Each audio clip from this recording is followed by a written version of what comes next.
Yes, because often the first read or the first performance is worth saving. right.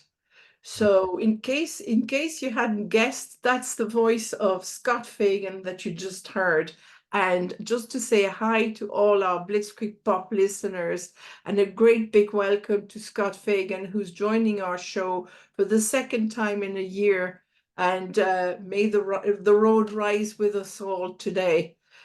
So for round two of your delightful conversations, we have a lot of content because many things have materialized since the last time we spoke. We've had the re-release of South Atlantic Blues.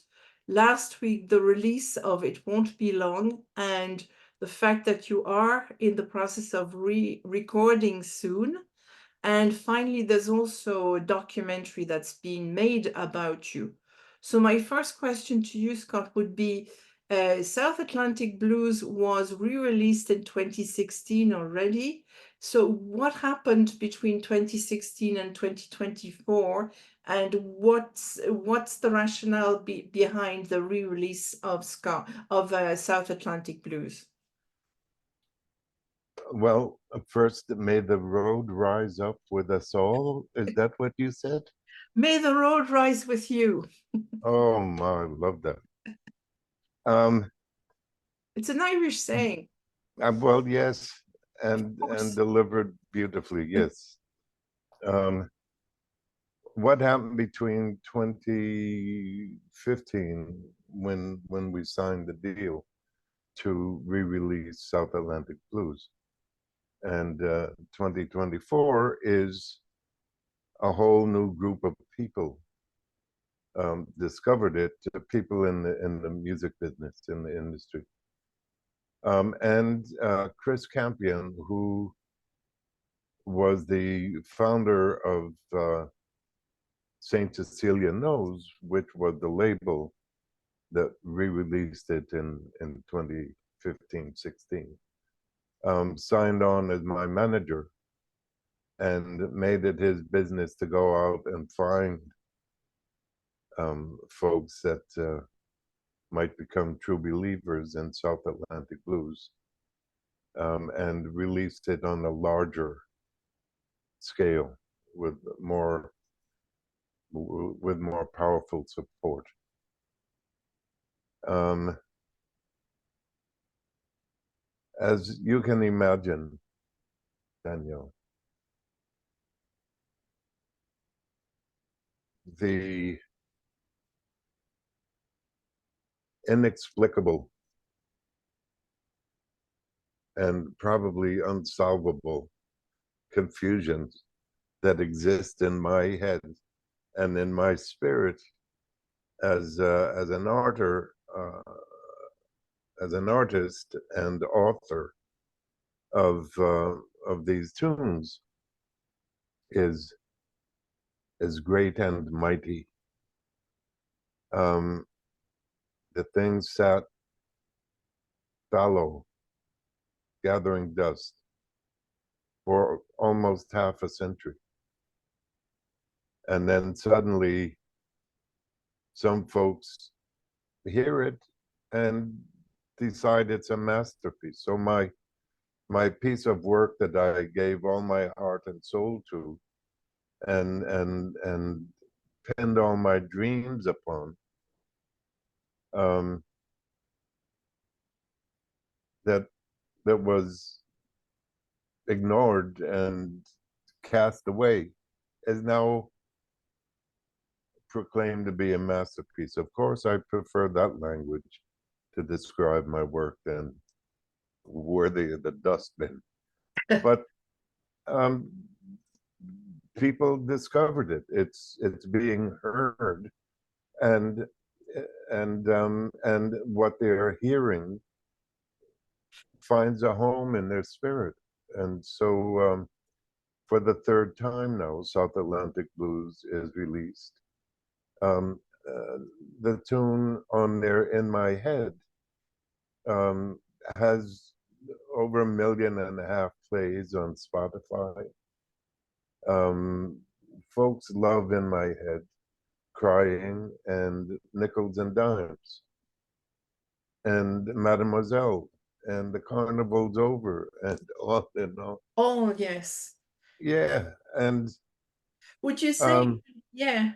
So would you so say the people who listen to you now have a different profile to the people who were listening to you back then? well, they're the grandchildren of the people that didn't listen, but most of all, Danielle, it's not that the people back then heard it and ignored it. They didn't hear it. It went. Here's the story of the creation of it. It's an independent production. My manager was Herb Gart, who managed later on would manage Don McLean. At the time, he managed me. He also managed the Young Bloods. Their big hit was "Come On People, Get Together" is the name of the tune. And Herb had managed everyone in folk rock. Um, so Herb produced it independently. And in those days, the biggest folk rock label, and it was decided that I was a folk rock artist. Um, I would have described myself more as a folk R&B artist, but but Labels. yeah. Um, anyway, the Jerry Schoenbaum was the head of Verve Forecast, which was the label, and Jerry loved it and wanted it, but according to Herb and them, it was also being held at Apple Records. And they were trying to decide at Apple between South Atlantic Blues and James Taylor. So Peter Asher was James Taylor's manager, and he was also the head of A&R at Apple Records. So it's not surprising that they went with James Taylor. Um, However, I think before that decision was made, Schoenbaum said, "Listen, I'm leaving Verve Forecast. I'm moving over to Atlantic Records, where I'm going to be the head of ATCO." Happens that look, I'm a really at heart a 7-year-old naive musical dreamer boy somewhere down in the Bongo Islands. That's who I am. My favorite label was RCA Victor because of the doggy listening to his master's voice. That was my primary affection for it. That and that it had Elvis. And this is pre-Army Elvis, always. So that was my favorite label. My second favorite label was Atco because Ben E. King and the Drifters were on Atco. And after that, the label that Del Shannon and Runaway was on, which was Big Top, which I had an involvement with later also. So um, Atco, yeah, okay, I'm excited about that. So the plan was for me to sign with Atco as an artist. And then Jerry would come, and South Atlantic Blues was scheduled to be Jerry's first release on Atco. And so I signed with Atco. And Jerry never came to terms with Atco. He Hmm. left Verve Forecast, but they never came to terms. So he didn't land at Atco. He went off to the wild Californias, and I was at Atco. And they brought in a young guy named Jerry Greenberg, I think, Ahmed brought his protege Jerry Greenberg in to be the head of ATCO, and I went over there and met with them, but there is no way in the world that Ahmed is going to have his protege promote as the first order of magnitude project, the pet project of the guy that didn't sign Yeah. and that went off. Um, so so it went directly from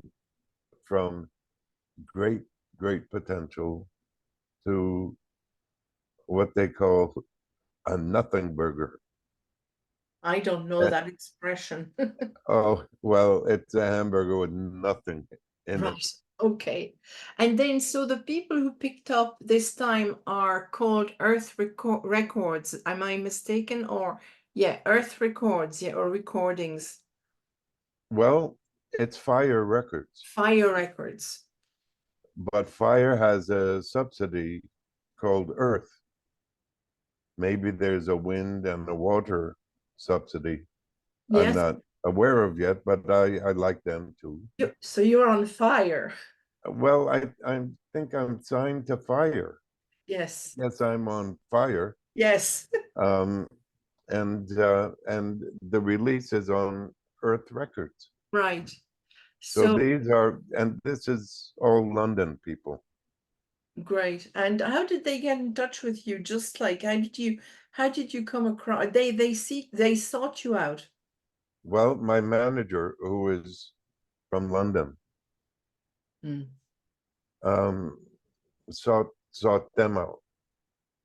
But there's impressive to me fan base for South Atlantic blues that's existed for a long time, and then uh, grew after the 2015-16 release. And you did So a there are a lot tour. of folks that think it is a really important record. Absolutely. And you did a tour then as well, which was, I think, very successful. And you were very generous with your time speaking with people after the show. You know, I've seen how long you dedicated to your fans after the show, and that was quite remarkable and very generous of you, I thought. Is it something that you like, the contact with, um, with people who listen to your music? Um, if I write a song and I sing it, it is not complete until you've heard it and respond to it. That's when the song is in the world. So I don't think of people as fans. I'm not sure where that language originated. I think that it suggests an artificial divide between the artist and his or her fans. I I think they're co-creators of a song. It doesn't matter unless the angels are listening. A It place, doesn't matter. Hmm? a place and a time together. Yeah, until you've heard it and you've said, "Oh, I don't like that." Reminds me of Leroy, my ex-boyfriend. I'm gonna break the record and throw it out the window, which happens, I guess. And Um, yeah, tell me, Scott, your album South Atlantic Blues is not just an album with a few, songs about girls and so on. It's a concept album. It's probably one of the first concept albums because there's a range you really tackle a range of topics of, love, loss, alcohol, social commentary, accommodation, the lack thereof. Um, could you maybe say a little bit more about the kind of content of South Atlantic Blues? Where did you find where did this come from? Yeah. Well,